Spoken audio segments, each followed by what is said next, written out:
one question, and Kyle kind of already answered it, but I've always thought of Stiction being a diesel-only problem. Is that true? No, it's definitely not true. It's kind of a great question. We almost wanted to like survey just the general public of what they feel about the term What's the stiction. definition of stiction? The truth of the matter is that Chris kind of invented the word stiction, and now it's a widely used term. It's in the dictionary. It's a real term. What it started out as trying to describe is sticky friction. Yep. Another way to look at it is, if you wanted to try to measure, and that's another bad analogy, is at the point, friction's obviously the two surfaces, mating and touching. At what point can they slide off of each other?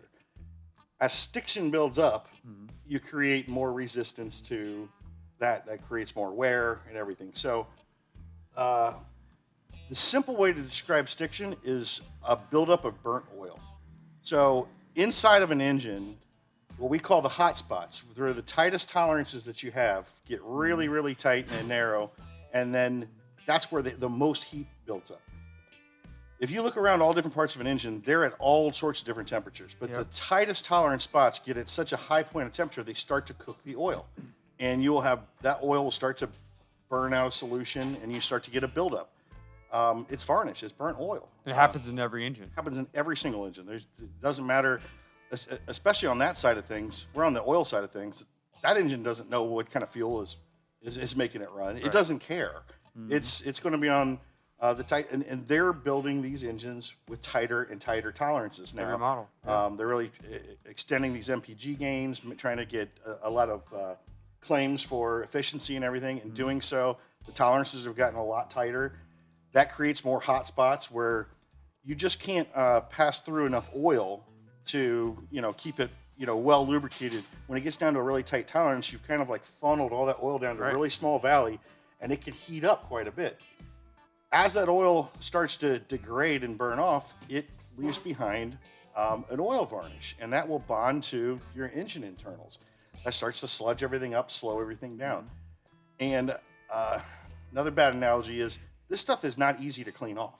No. So it's kind of like when you take a sticker or a decal off your car and you left all that sticky behind, and no matter what you do, it doesn't come off until you get that right thing, like alcohol. Right. The alcohol wipes it right away.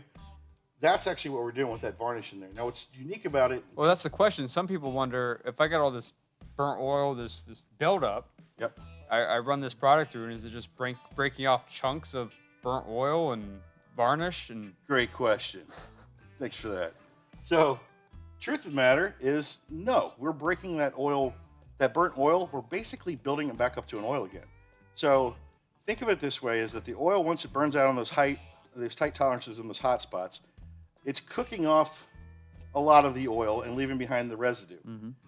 The Group 4 and Group 5 esters that we have in here actually rejuvenate that. It's kind of like we're returning it back to a liquid form. Are you ready for one of my favorite analogies I always tell? Let's do it. And look, I got a pop here. We're going to demonstrate. So when you pour, you like that? Please don't. We have to use this set for other things. We'll clean it up.